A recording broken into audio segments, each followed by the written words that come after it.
The Galactic Academy of Arms stood like a shining citadel on the third moon of Vera. For centuries, it had trained warriors from across the stars in every conceivable discipline. Energy blades, plasma halberds, psionic dueling, and dozens more arts that only non-human species could even comprehend. Humans, however, were rare here. When Cadet Marcus Hale arrived, most students dismissed him as a novelty. He had been sent as part of a diplomatic exchange, a human among scaled, feathered, and chitinous cadets whose civilizations had fought wars long before Earth discovered electricity.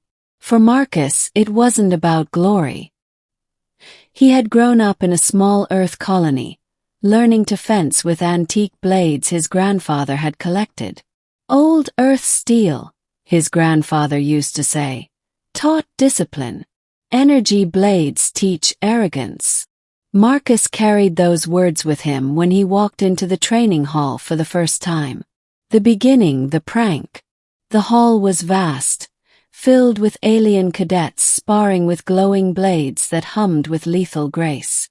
Marcus, wearing the plain training uniform of the academy, felt dozens of eyes on him. A group of Zerati, a reptilian species with scales that shimmered like molten copper, gathered near him. Their leader, Krovok, bared his fangs in what humans might mistake for a smile. "Human," Krovok hissed, his tail lashing behind him. "Your people are not known for dueling. Perhaps you need a weapon suitable for your primitive reflexes." From behind his back, Krovok produced a training tool, a simple stick of wood, carved roughly into the shape of a sword. No energy fields, no balanced alloy, just wood. The group erupted in laughter, a chorus of hisses, chitters, and clicks. Even cadets of other species smirked, their mandibles or beaks twisting with amusement. Marcus looked at the wooden sword. He could have thrown it aside, demanded fairness. Instead, he remembered his grandfather's words. "Steel teaches discipline." Wood would do the same. He took the wooden blade and bowed slightly. "Thank you." The laughter faltered. The challenge. Later that same day, the cadets were summoned to the central ring for demonstrations. Instructors often called on new students to gauge their skills. When Marcus's name was announced, the crowd buzzed with anticipation. "Opponent, Champion Serix of the Varen Guard," the instructor declared. The air thickened with excitement. Serix was no ordinary cadet. He was the undefeated champion of the academy, towering 8 feet tall with armored plates along his arms and shoulders. His blade, an energy glaive, glowed with lethal intensity. Marcus walked calmly into the ring, holding nothing but the wooden sword. The audience erupted into laughter again. Even some instructors shook their heads. "This is cruelty," one whispered. "Perhaps it is education," another replied.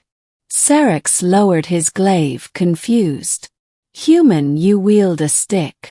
Marcus shrugged. "It's all I need." The middle, the fight. The gong sounded. Serix lunged forward, glaive slicing downward with terrifying speed. Most expected Marcus to be split in two before he could raise his toy weapon. Instead, Marcus sidestepped. The wooden blade flicked upward, tapping the shaft of the glaive.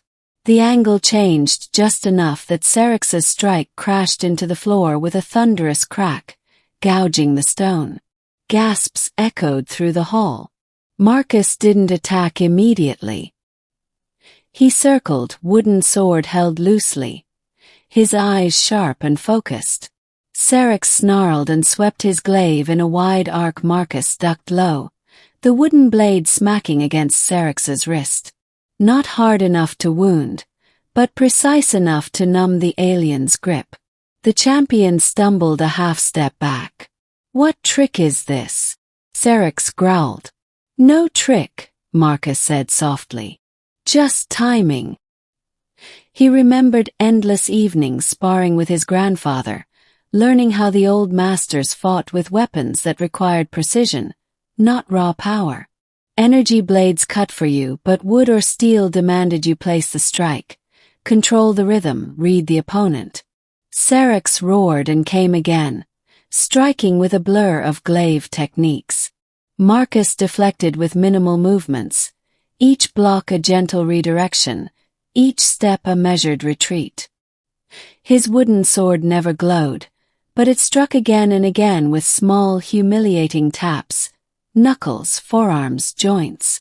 Every touch drew more laughter, but now it wasn't mocking. It was astonishment. Finally Marcus saw the opening. Syrinx overextended in frustration, slamming his glaive downward. Marcus slipped inside the arc, spun, and pressed the wooden sword's tip against the champion's throat. Silence fell. The champion froze. Marcus tilted his head. Yield! The crowd erupted, not with laughter but with cheers, shouts, and stunned exclamations. The aftermath. Krovak and his group of pranksters stood slack-jawed. The instructors whispered fiercely among themselves. One, a stern insectoid master named Zex, buzzed forward. Human, Zex said, mandibles clacking, explain. Marcus bowed respectfully. My people practiced swordplay long before energy blades existed. Wooden swords were training tools. They teach control, precision, and awareness. I didn't need more than this. Murmurs spread through the hall. Many cadets had believed humans to be weak, reliant on technology and luck. Now they saw something else. Skill honed by simplicity. Syrinx, still breathing heavily, lowered his glaive and bowed deeply. You have bested me, human. I will train with you. The declaration shocked everyone. Champions rarely humbled themselves, but Syrinx's honor demanded it. The rising tension. Word spread quickly across the academy. Some cadets admired Marcus. Others seethed with jealousy, insisting his victory was luck or a fluke. Krovak was the loudest among them. He confronted Marcus days later in the mess hall. You embarrassed us, Krovak hissed. That was not skill, it was deceit. No one defeats Syrinx fairly. Marcus calmly set down his tray. Then test me yourself. A duel was arranged, but this time it wasn't an official demonstration. It was late at night, in one of the auxiliary training chambers. A dozen cadets gathered in secret, eager to see the outcome. Krovak wielded twin plasma daggers, his movements quick and savage. Marcus carried only the same wooden sword. The fight was brutal, far faster than Syrinx's lumbering power. Sparks flew as plasma daggers slashed through the air. Marcus barely avoided them, wood clacking against energy in improbable deflections. At one point, Krovak's dagger grazed Marcus's uniform, leaving a smoking cut. The crowd hissed in anticipation of Marcus's defeat. But then Marcus shifted.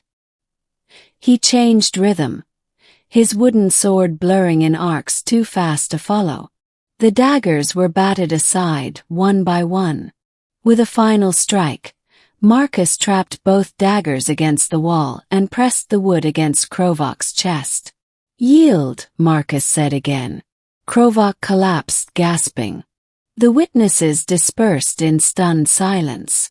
The story of the prank that backfired had become a legend. The Academy's lesson. Weeks passed. Marcus trained openly now, cadets seeking him out to learn the strange art of wooden swordplay. At first, they laughed at the simplicity. But those who sparred with him learned quickly. Wooden swords revealed every flaw, every hesitation, every weakness in form.